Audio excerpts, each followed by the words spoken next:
Kepada kita firman Tuhan tentang kekompakan itu penting. Mengapa saudara, kita lihat di bulan 12 ini identik dengan perayaan-perayaan Natal. Banyak gereja-gereja yang melakukan perayaan Natal. Nah, oleh itu saudara yang terkasih, kita lihat bahwa semua melakukan pelayanan. Nah, namun saudara yang kasih secara khusus kita yang ada di tempat ini, bukan berarti kita merayakan Natal hanya rutinitas setiap tahun, sebagai kebiasaan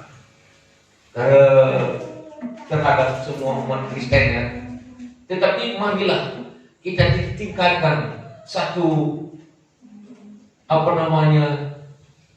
rasa terbeban di hati kita, dalam pikiran kita, untuk merayakan Natal itu kita kompak untuk apa?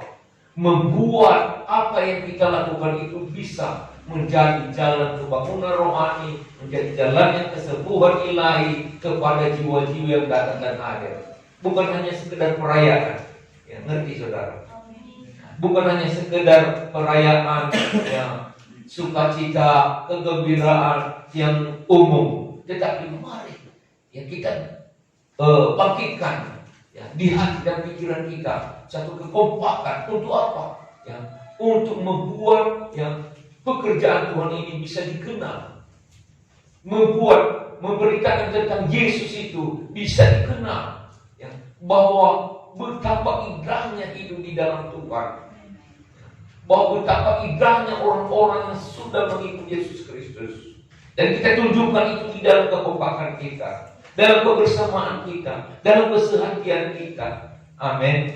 Sehati itu saudara, seia sekata dalam hal pekerjaan, dalam pikiran. Saya yakin dan percaya saudara, kalau hanya sekedar untuk membelikan baju baru, memakai baju baru, di mana-mana pun kita bisa pakai baju baru. Kalau mau bepergian ke kota, ke pesta, haleluya. Tetapi ini kita lakukan kenapa saudara? Ada yang membuat seragam, karena inilah kekompakannya, kesehatian. Nah, kalau hanya sekedar untuk makan-makan juga saudara, kurasa kalau porsi 200.000 satu orang nggak habis, kurasa kalau kita duduk di B2 juga, tempat bagi panggang Tetapi kenapa? Memang kekompakan itu saudara yang kasih, ada pengorbanan. Haleluya, ada pengorbanan. Nah, pengorbanannya adalah waktu kita, tenaga kita, energi kita, duit kita, amin saudara. Tetapi yang kita inginkan adalah kekompakan kita itu maunya ada hasilnya. Haleluya. Hasilnya apa? Untuk memenangkan jiwa-jiwa yang kita undang itu bukan hanya sekedar kita undang, tetapi maunya mereka itu pulang dan bisa terkesan. Haleluya. Pernahkah kamu saudara yang kasih naik motor bus?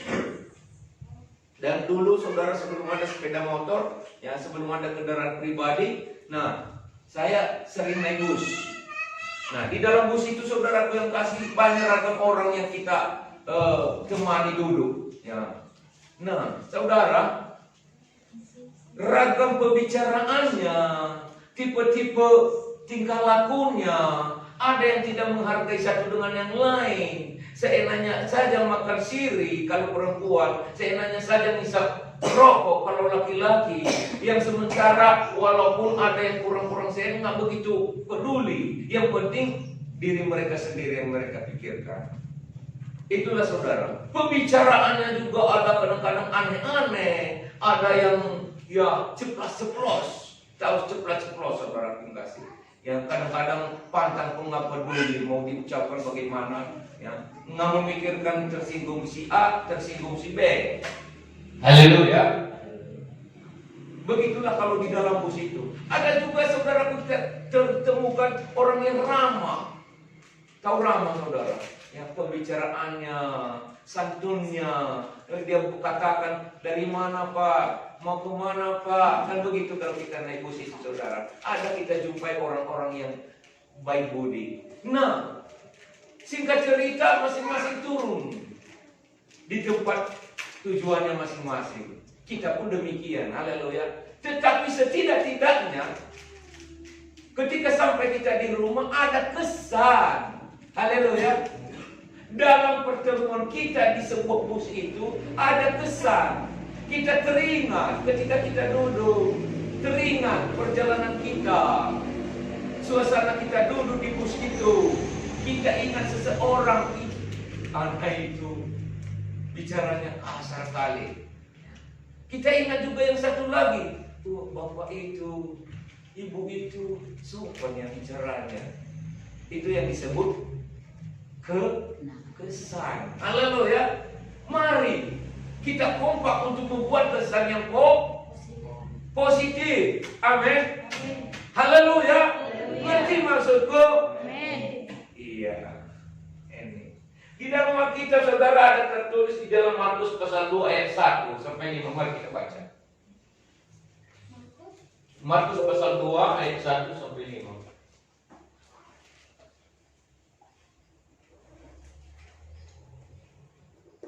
Ya, Markus pasal 2 ayat 1. Kemudian sesudah lewat beberapa hari waktu Yesus datang lagi ke Kapernaum, tersiarlah kabar bahwa dia ada di rumah.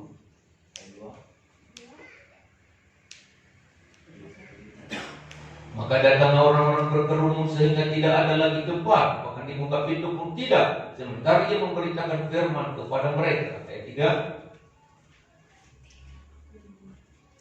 Ada orang-orang datang membawa kepadanya seorang lumpuh digotong oleh 4 orang. Tetapi mereka tidak dapat membawanya kepadanya karena orang banyak itu. Lalu mereka membuka atap yang di atasnya. Sesudah terbuka, mereka menurunkan tilam tempat orang lumpuh itu terbaring. Ayat 5. Ketika Yesus melihat iman mereka, berkatalah kepada orang lumpuh itu, "Hai anakku, dosamu sudah diampuni." Haleluya. Saya mau tanya, dalam pembacaan kita Markus pasal 2 ayat 1 sampai 5 ini, ya, siapa yang kompak di situ? Yang 4 orang. Mereka walaupun diam, mereka walaupun tidak ribut, tetapi mereka kompak membawa orang yang lumpuh. Saya tahu saudara, dan kita tahu semua, kita sadar bahwa ya, di antara yang kita undang atau gereja manapun, saudara-saudara yang dari manapun, yang pasti bukan lumpuh secara tubuh jasmani mungkin, tetapi ada yang lumpuh rohani, ada yang mengalami suatu permasalahan kehidupan, pergumulan kehidupan, ada nina kelakar, perbedaan kegeluhan, mungkin ada yang ketidakcocokan, ya, dalam rumah tangga, mungkin ada sesuatu beban berat yang berat untuk dipikul dan tidak tahu cara memecahkan masalahnya. Nah, tetapi dengan mereka hadir, ya, mereka akan melihat bahwa ada kesan, ya, ada kesan tersendiri. Baik ketika kita memuji Tuhan, jangan salah sangka. Kebanyakan orang yang bertobat bukan hanya karena khotbah pendeta dari mimbar. Banyak memang orang yang bertobat karena mendengarkan firman Tuhan yang disampaikan pendeta. Tetapi ketika mendengar puji-pujian juga, ya, banyak orang yang menangis, merintih, dan berseru kepada Tuhan. Itu maka saudara sebagai hamba-hamba Tuhan, saya katakan kompaklah, seirama, amin. Nah, mengerti antara MC singer, mimik muka, ekspresi wajah, cara kita memainkan musik, cara kita memandangkan puji-pujian, tersentuh hati. Haleluya. Cara kita duduk di depan, mereka akan tersentuh dan mereka berkata, aku sangat lega ketika hadir dalam Natal ini. Dan pernah saya dengar seperti itu, saudara. Berapa tempat Natal yang sudah saya kunjungi baru-baru ini, baru saat ini saya lega. Itu yang enak didengar. Haleluya, saudara, terima kasih. Dan itu kemuliaan bagi nama Tuhan. Ini Natal-Natal kita yang sudah lalu. Dan itu saudara yang kasih, kekompakan itu jangan pernah pudar di antara kita. Dan saya akui jemaat Gapkin Philadelphia Tanjung ini yang dari dulu kompak. Haleluya. Bahkan ketika ada yang pindah pun, saya melihat saudara mereka membawa berkat itu. mereka yang mendahulukan untuk mau melakukan yang terbaik. Dan di mana-mana mereka berada, walaupun di tempat yang dekat, di tempat yang jauh, saya dengar dan saya amati, wah luar biasa. Ya, walaupun mereka tidak mengingatkan kita, tetapi setidaknya tekanan pengajaran itu sudah merekat di dalam hidup mereka. Amin. Dan ini yang kita inginkan. Haleluya. Saya rindu pemain-pemain musik ini juga nanti hamba-hamba Tuhan yang melayani di sini.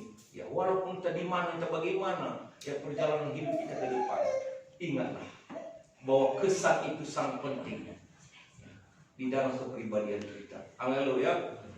Kesan itu bukan kita hanya sekedar main musik, bukan hanya sekedar kita menjadi pemimpin pujian, tetapi memang kita harus berusaha ya, bahwa roh orang yang kerasukan setan itu pun bisa keluar karena mendengarkan musik. Tahukah saudara, ketika Saul ya, mengalami stres, depresi, ya, frustasi, terganggu jiwanya oleh gangguan setan, dan ketika Daud main kecapi, ketika Daud memuji Tuhan, dan roh yang ada, roh jahat yang ada di dalam Saul itu keluar.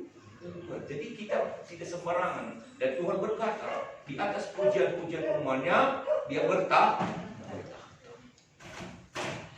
Haleluya. Mari ya.